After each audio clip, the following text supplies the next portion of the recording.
meet యొక్క ముఖ్య ఉద్దేశం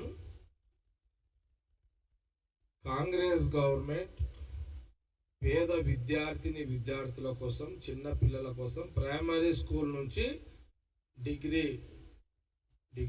డిగ్రీ వరకు టెక్నికల్ ఎడ్యుకేషన్ సంబంధించి కూడా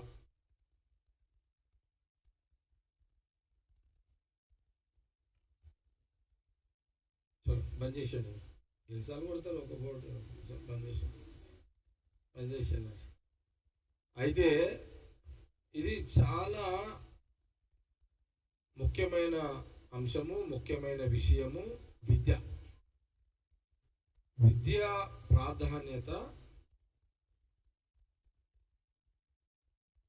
స్వాతంత్రం వచ్చిన కాడు నుంచి మన కేంద్రంలో, రాష్ట్రంలో మన కాంగ్రెస్ గవర్నమెంట్ ఉన్నంత కాలము విద్య పట్ల, విద్యార్థుల పట్ల, పేద విద్యార్థులు చదువుకోవడం ఎదగడాని పట్ల కేంద్రంలో, రాష్ట్రంలో మన కాంగ్రెస్ గవర్నమెంట్ ఉన్నప్పుడు ప్రాధాన్యతగా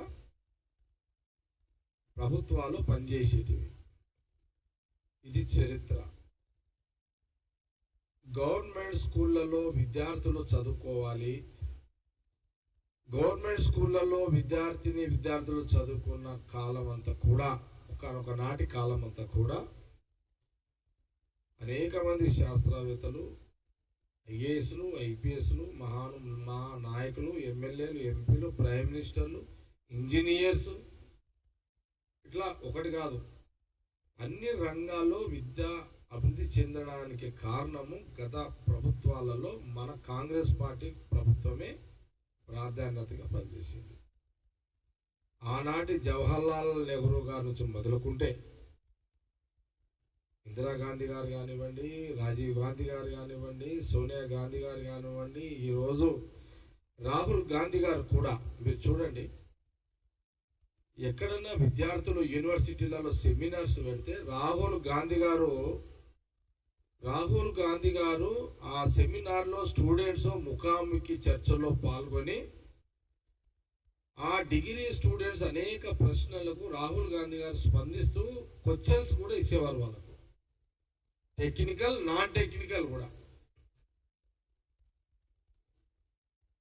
కాంగ్రెస్ ఆ కుటుంబం, రాహుల్ గాంధీ గారి కుటుంబం విద్య పట్ల, విద్యార్థుల పట్ల ఆ ప్రోత్సాహం ఇచ్చే ఒక, మీరు చూడండి, యూకేజీ నుంచి మొదలుకుంటే డిగ్రీ, మనం ఈరోజు ఐఐటి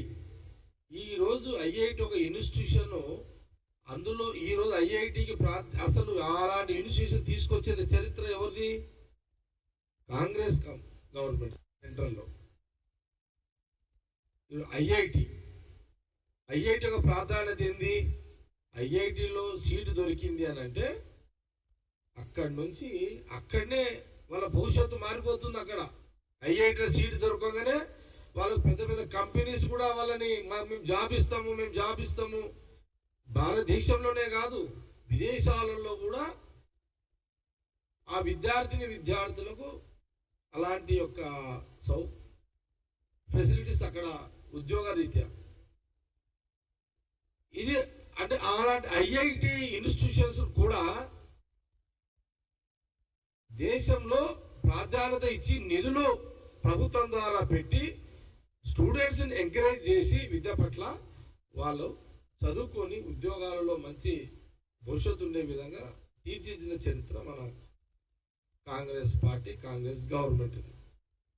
ఒక దురదృష్టం ఏంటంటే రాష్ట్ర విభజన తర్వాత ఈ రాష్ట్రానికి కేసీఆర్ ముఖ్యమంత్రి అయిపోయిన తర్వాత 10 ఏళ్ల కాలంలో